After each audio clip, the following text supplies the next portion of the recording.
was a face my eyes hunger to see. The long, long road seems like an endless thing. Somewhere, someplace, there is a home beyond. Authentic Western TV shows.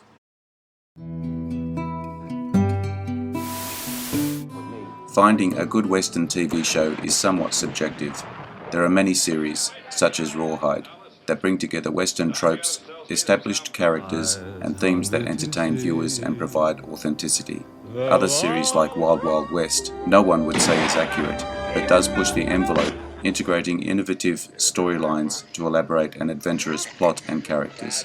Classic Western series like Bonanza, Rifleman, and more recently Deadwood have created and maintained a loyal following. These shows about frontier life are popular, but does not mean they provide a realistic depiction of their subject. Today we will take a look at how accurate these Western series are and where they may fall short. If you enjoy this video, hit the notification button to get my new videos. If you want to check out my many other videos, head over to my channel. The link is in the description. Let's get into it in no particular order. But they've never stunk. I got the self-same. The Rifleman. What Rifleman gets right. For 5 seasons, The Rifleman focused on Lucas McCain, Chuck Connors, as US Civil War veteran, widower, and rancher in North Fork, New Mexico territory. The show was groundbreaking in its presentation of a single-parent family, with McCain raising his son, Mark, on his own. What Rifleman gets wrong.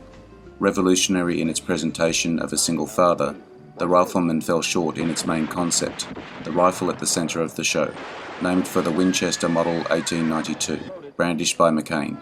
The tool wasn't designed for over a decade after the show was said to take place. Actors: Chuck Connors, Johnny Crawford, Paul Fix. Premiered September 30, 1958. Does that look like I'm spooked, Mr. Beaumont?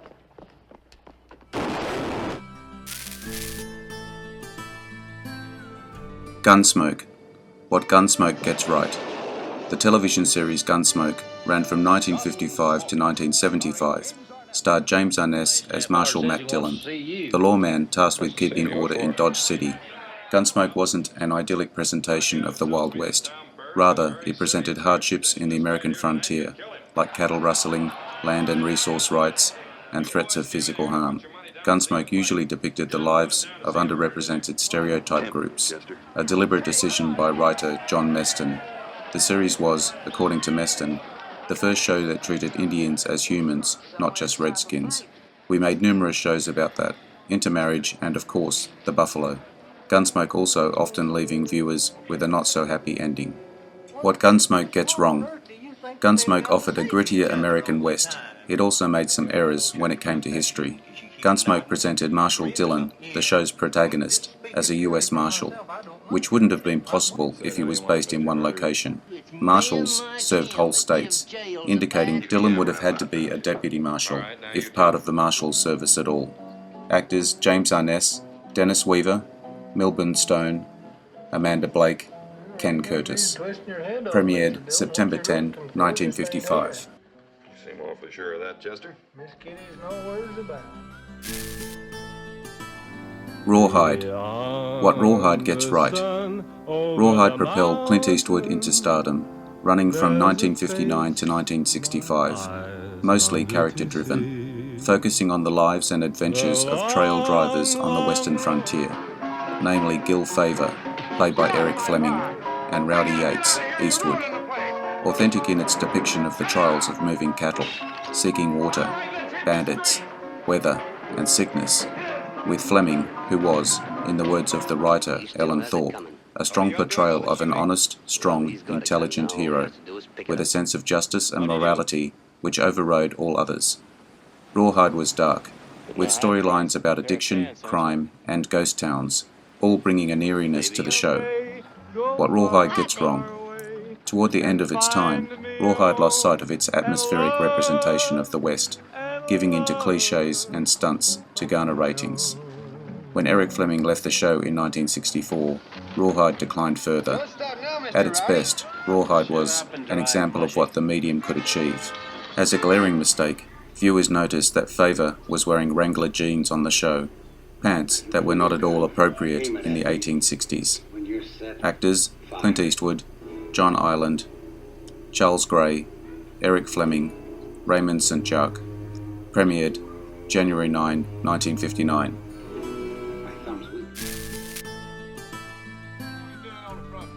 Lonesome Dove. What Lonesome Dove Gets Right. Based on the characters created by Larry McMurtry's novel of the same name, Lonesome Dove stuck close to McMurtry's work, paying attention to the details he meticulously put forward. Lonesome Dove went to great efforts to preserve historical accuracy, opting to use Mexican Corrientes cows when longhorn cattle weren't available, the closest animals to the type of cows present on the frontier at the time. The costumes worn in Lonesome Dove were chosen to reflect the time, disappointing writer-turned-extra Stephen Harrington when he was issued a derby hat rather than a Stetson. Derby hats, also known as bowlers, were, in fact, the most popular hat of the time period. What Lonesome Dove Gets Wrong.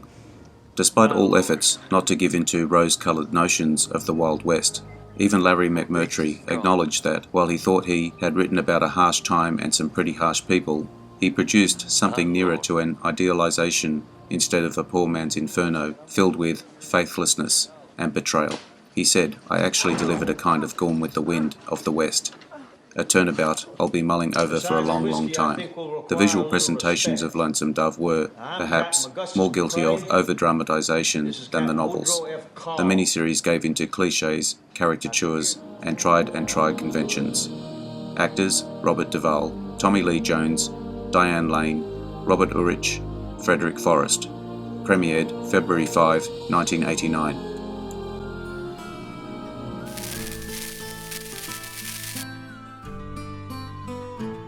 The High Chaparral. What High Chaparral Gets Right. Running from 1967 to 1971, starring Leif Erikson as Big John Cannon. The High Chaparral cast Apache Nation members as Apache characters and Latinos as a conscious effort to accurately show life in the American Southwest from the outset. The High Chaparral presents the dangers of living on the American frontier when Cannon's wife, Anna Lee, is killed by an Apache tribe. Cannon takes a new wife, Victoria, the daughter of a Mexican rancher, played by Argentinian-American actress Linda Crystal, and her father, Don Sebastian Montoya, portrayed by Frank Silvera, born in Jamaica in 1914. The High Chaparral incorporated ethnic diversity into its plot and its cast alike, featuring Henry Darrow as Victoria's brother, Manolito, Darrow of Puerto Rican heritage. The High Chaparral used real people, not as lovable as those at the Ponderosa from Bonanza, but were easier to respect, as anyone who prefers people to icons. What High Chaparral Gets Wrong. The High Chaparral creator, David Dortort, was dedicated to providing historical accuracy in his show, but the show only lasted 4 seasons. Praised for depicting the beauty, authenticity, and diversity of the American Southwest, The High Chaparral showed less violence and less realism by its last season. The show also lost some of its major cast during its final season, namely Mark Slade, which turned fans against the show. Actors: Leif Erikson, Cameron Mitchell, Henry Darrow. Premiered 1967.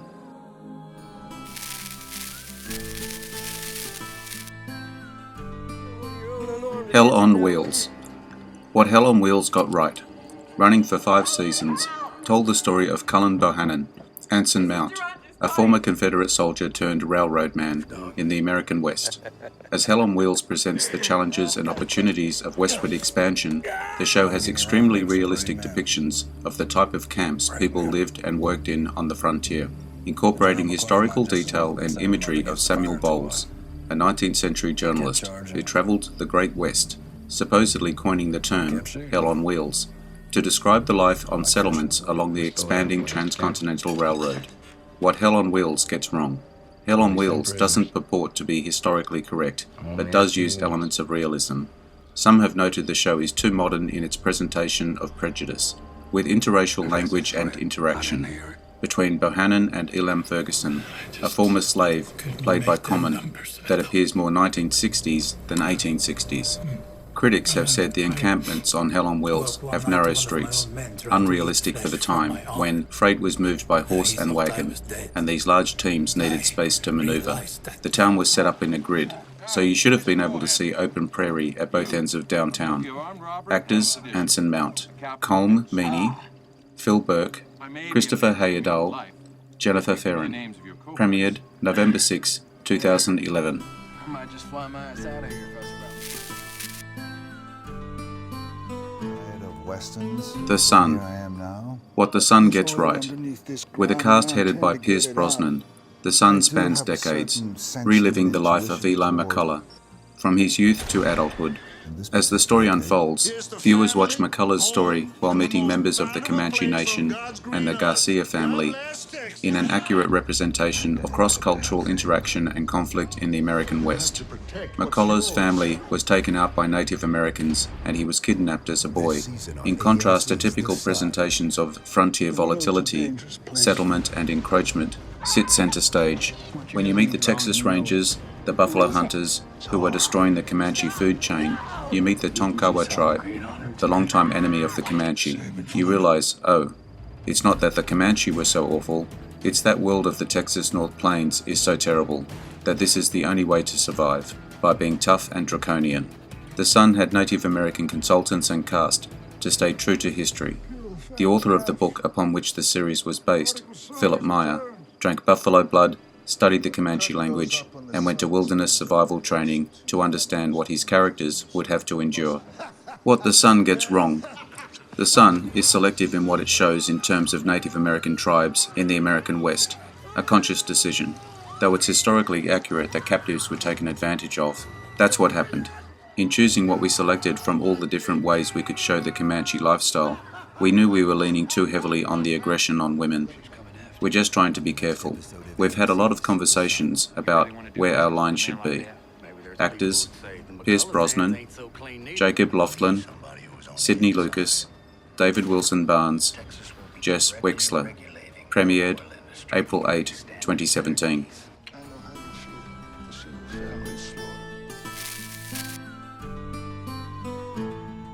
Godless. What Godless gets right.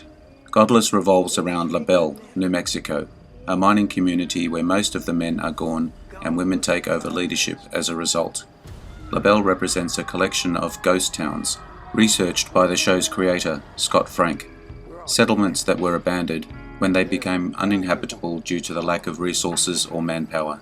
The women of La Belle assert their authority, demonstrative of some of the rights afforded to some women in the West that their counterparts in the East didn't have. Actress Audrey Moore found this to be one of the most appealing aspects of the show, a chance to show that women were simply knitting and sweeping while they wished for independence is just plain wrong. Women were shooting, making whiskey, running businesses, and keeping their families alive. It wasn't a novelty. It was the identity of the Western woman. She was fierce, brave, and strong. The show reflects a vulnerability to life in the American West, where outlaws could ride into town at any time. A truism represented by the bitter rivalry between Frank Griffin, Jeff Daniels, and Roy Good, Jack O'Connell. What Godless gets wrong. Frank, admittedly, really worked hard to embrace all of the old cliches. He wanted to have the breaking of the wild horse, the two guys facing each other in a gunfight, the train robbery, all the things that you're used to seeing in a Western. This may not spell accuracy, but, in his opinion, makes the show appropriate to the genre. It also makes for entertaining television. Actors: Jeff Daniels, Michelle Dockery, Jack O'Connell, Kim Coates, Keith Jardine. Premiered November 22, 2017.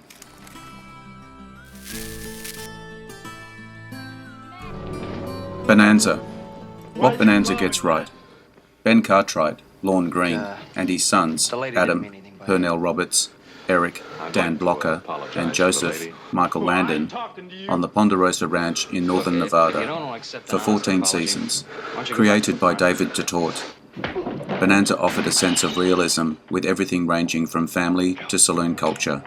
Because DeTort was dedicated to historical authenticity in his productions, Bonanza dealt with issues relevant to the time period, such as animal poaching and prospecting, with heart and compassion. What Bonanza gets wrong? The warmth that dominated the relationship among the Cartwright family wasn't inaccurate, per se, but it was emphasised due to the demands of actor Lorne Greene. Bonanza also integrated comedy and romance to add to the show's appeal and tackle 20th century issues as much as those relevant to the 19th century. The show was not gritty or accurate enough in terms of hardship, always concluded with a happy ending achieved by one of the Cartwrights. Heavy on stereotypes and lacking in diversity, Bonanza offered a blend of adventure entertainment and family programming. Actors: Lorne Greene, Michael Landon, Dan Blocker, Pernell Roberts, Victor Sen-Yung. Premiered September 12, 1959.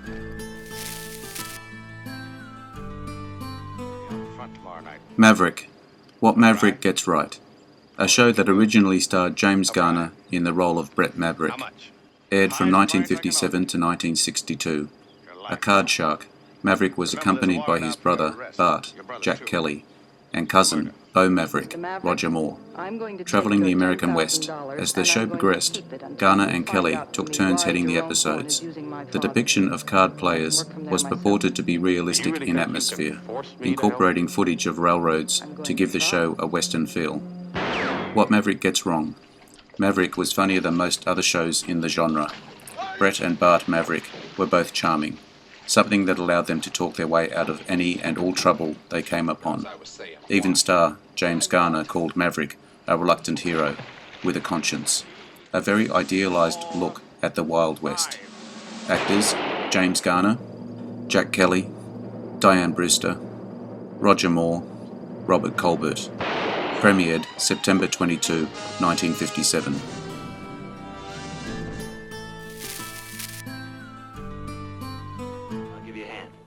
The Virginian.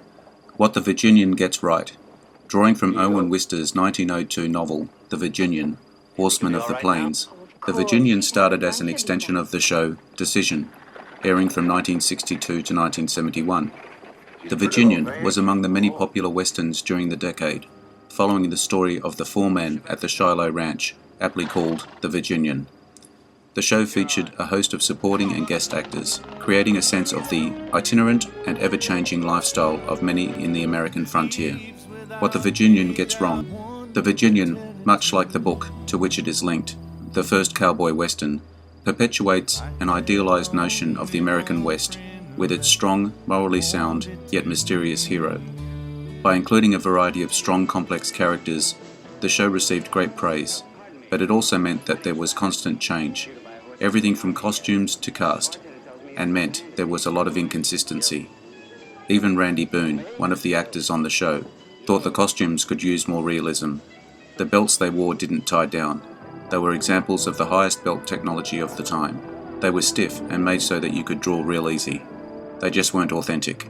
Actors: James Drury, Doug McClure, Lee Majors, Stuart Granger, John McLean. Premiered September 8, 1970.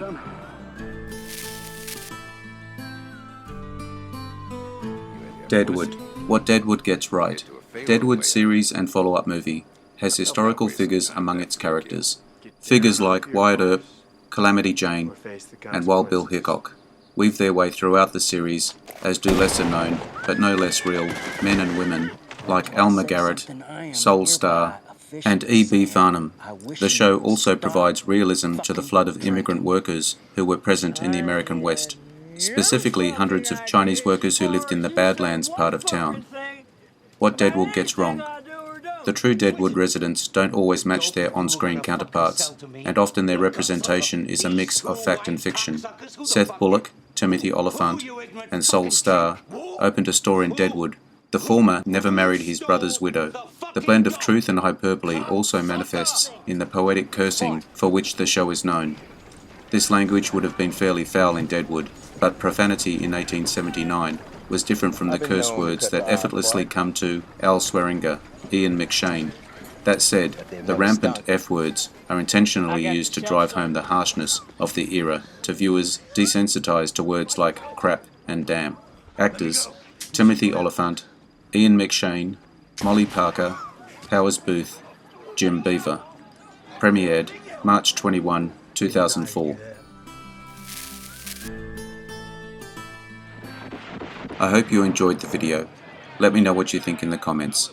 I appreciate your likes and subscribers. Hit the notification button to get my new videos. Take a look at my channel and check my Facebook page. The links are in the description. I am Wrangler. Bye for now. See you again soon.